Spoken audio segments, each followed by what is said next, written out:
Tetapkan 15 tersangka korupsi pupuk subsidi, kerugian negara 74,36 miliar. Pelalawan Riau, Pusir Investigasi 24.com.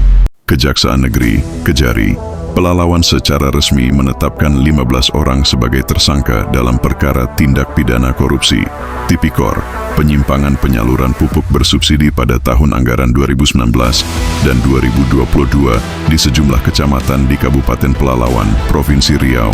Dari total tersangka tersebut, 14 orang telah dilakukan penahanan, sementara 1 orang tidak ditahan karena alasan kesehatan. Penetapan tersangka diumumkan Kejari Pelalawan dalam konferensi pers di kantor Kejari Pelalawan, Senin, 13 Cenonasan 2026. Kepala Kejaksaan Negeri Pelalawan Siswanto Anas, SHMH menjelaskan, perkara ini merupakan hasil pengembangan penyidikan dari penangkapan tersangka kunci berinisial IARM yang berperan sebagai distributor utama dan telah lebih dahulu ditahan di Rutan Pekanbaru sejak 8 Januari 2026. Penyidik menemukan adanya perbuatan melawan hukum dalam proses perencanaan, penyaluran, hingga pertanggungjawaban pupuk bersubsidi yang tidak sesuai ketentuan perundang-undangan, ujar pihak Kejari Pelalawan. Rincian tersangka di Kecamatan Bandar Petalangan berjumlah 5 orang, yakni Y dan ZE selaku penyuluh, serta Ashes, Idaye, dan JG sebagai pengecer. Dari Kecamatan Bunut, SS dan M berperan sebagai penyuluh, sedangkan BM, AN, dan A merupakan pengecer. Sementara di Kecamatan Pangkalan Kuras, tersangka terdiri dari ERF dan SB sebagai penyuluh, serta YA, PS, dan S sebagai pengecer. Para tersangka diketahui memiliki peran strategis dalam rantai distribusi pupuk subsidi, mulai dari unsur penyuluh hingga pengecer resmi. Mereka diduga secara bersama-sama melakukan penyimpangan yang menyebabkan distribusi pupuk subsidi tidak berjalan sesuai ketentuan.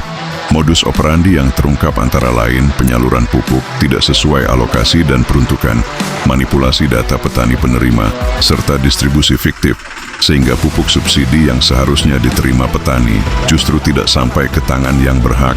Kerugian negara 34,36 miliar. Berdasarkan hasil audit dan perhitungan resmi Inspektorat Daerah Provinsi Riau, perbuatan para tersangka diduga telah menimbulkan kerugian keuangan negara sebesar 34.308 34.969,344.779.915 Nilai tersebut menjadikan perkara ini sebagai salah satu kasus korupsi pupuk subsidi terbesar di Provinsi Riau yang berdampak langsung terhadap hak petani dan ketahanan pangan nasional. Peran tersangka. Para tersangka berasal dari berbagai mata rantai distribusi pupuk subsidi, mulai dari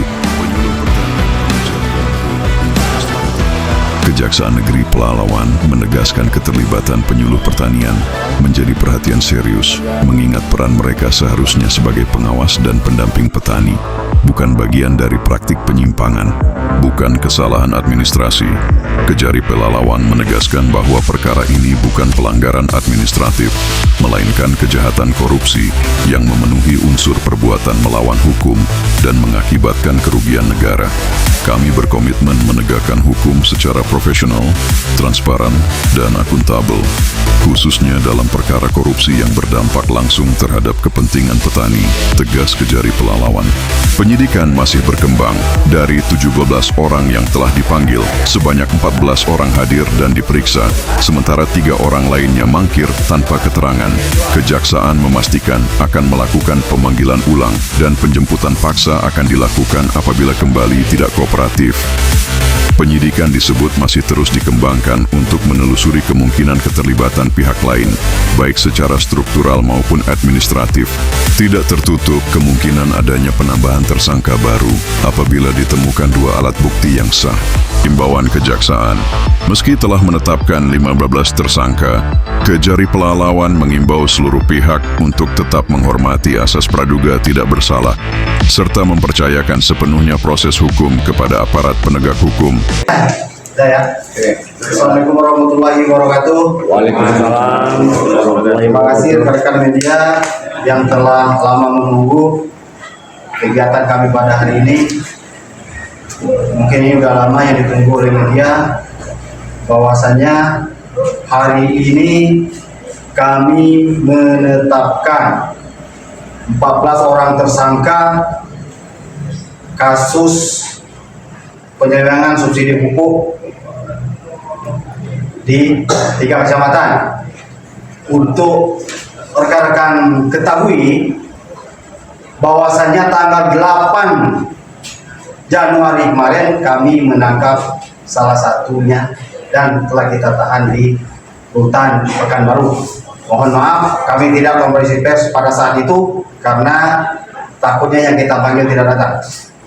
Nah, dari 14 orang yang kita tetapkan tersangka pada hari ini, 13 kita tahan di Pekanbaru, di rutan Pekanbaru, dan 1 orang tidak kita tahan karena tidak memungkinkan kesehatannya untuk ditahan. Jadi sekarang udah kita tetapkan 15 orang tersangka dan 14 orang insya Allah semoga tidak ada halangannya sampai ke rutan Pekanbaru. Oke? Bagaimana? Inisial Para tersangka ini keterangan masing-masing dan kerjaannya apa?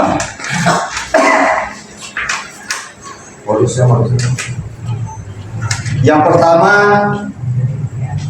kita ngambil di Kecamatan Banda Petalangan. Inisial Y, ya, jabatannya penyuluh. Kemudian inisial ZE, jabatannya penyuluh. Kemudian inisial AS, pengecer, TW, pengecer, JH, pengecer. Kemudian untuk bunut, inisial SS, pengecer, M, pengecer, BM, penyuluh, AN, penyuluh, A, pengecer. Kemudian untuk kuras, ERF, pengecer sekaligus ini sebagai distributor. Yang ini yang telah kita ciduk tanggal 8 Januari kemarin di Pekanbaru. Kemudian SB penyuluh, YA pengecer, PS pengecer. Nah, PS ini tidak kita tahan. Itu yang saya bilang kesehatannya tidak memungkinkan untuk ditahan. Lalu S sebagai pengecer. Jadi udah 15 tersangka, 1 tidak kita tahan karena kesehatannya tidak memungkinkan untuk sementara ditahan. Yang tidak tahan berapa umurnya? Berapa umurnya yang dari tahan ini? Yang tidak ditahan lebih kurang berapa berarti? Sekitar 63. Riwayat penyakitnya hasil pemeriksaan. Itu nanti dokter yang menjelaskan. Makanya kita tidak tahan. Ya. Ada lagi? Ada kemungkinan penambahan tersangka lainnya. Kita lihat hasil pemeriksaan dan penyidikan lebih lanjut. Ketika kita memperoleh 2 alat bukti, insya Allah akan kita tetapkan. Modusnya gimana, Pak? Hah? Modusnya bagaimana sebenarnya? Penyalahgunaan subsidi pupuk. Nah, nanti untuk jelasnya nanti kita tidak bisa kita sebutkan di sini. Ya, ini kita masih kita dalami. Ya. Pak, untuk hari ini sebenarnya berapa yang diundang atau yang dipanggil? Yang kita panggil 17, yang hadir 14. 3 orang tidak hadir. Terserah. Oke. Berarti ada jadi kedua lagi nih kepada untuk PSK nya. Ada penambahan lagi. Kita melihat hasil perkembangan penyidikan kita, ya. Kalau yang tidak dipanggil, yang dipanggil tidak hadir itu apakah Kita panggil lagi. ada jemputan? Kita panggil dulu. Panggil dulu. Ya. Statusnya yang dipanggil Hah? yang tidak hadir. Saksi. Nah, Jadi saksi, Pak. saksi. PSK tahu. Yang kita tetapkan sekarang ini kan 14. Dari 15 tersangka Pak, diantaranya adakah PNS atau penyelenggara negara? Tidak dulu. PSK berapa orang? Berapa orang tadi, Pak? Penyuluh itu 1, 2, 3, 4, 5. ASN. Ya, kurang ya. Inisial yang tidak hadir bisa Pak? Oh, janganlah. Lari nanti. Orang-orang dinas berapa orang Pak? Apa ya? Orang dinas yang diamankan? Ada orang dinas itu Dari kecamatan. Enggak. Penyuluh. Penyuluh ada. Tapi ini kan orang dinas juga, penyuluh itu di bawah dinas ini. Bawa dinas. Jadi bisa disebutkan inisial yang ASN tadi, yang 5 orang ini. ZE, Y, kemudian BM, AN, lalu SB dan JH. Jadi, nah, Terkait yang positif narkoba gimana Pak? sekarang gini, kami hanya berwenang melakukan penyidikan terhadap kasus tindak pidana korupsi. Kalau dia terbukti ada urin dan lain sebagainya, ini sebagai informasi kami kepada rutan. Wah, ini si A, si B, si C, ini. Untuk tersangka perempuan tadi apa posisinya? Ada wanita. Nah, polisial. Inisialnya apa? Mana ini? Tapi si perempuan SB. Berarti distributor hanya satu Pak yang kapan kami? Ya, distributor itu sebagai pengecer juga. Ya. Oke, terima kasih Pak. Terima kasih Pak. Atas info. Pasal yang dikenakan. Oh iya. Pasal yang dikenakan, ya, karena kita sudah undang-undang baru, ya, yang penyidikan yang sebelum Seprindik 2025 itu pasal 603 dan pasal 3 Undang-Undang Korupsi, ya. Kemudian yang sekarang yang ditetapkan hari ini itu pasal 603 dan pasal 604 KUHP nasional. Ancaman hukumannya Pak gimana? Ancaman hukumannya 20 tahun. maksimal. Oke, makasih infonya. Kalau dari 34 miliar kerugian negara sudah adakah yang menitipkan dari para tersangka ini? Sampai sekarang belum. Karena hari ini kita tetapkan tersangka. Semoga kita berdoa dan keluarganya dengan senang hati mengembalikan, itu juga untuk meringankan dia, untuk meringankan tuntutan dan hukuman dia.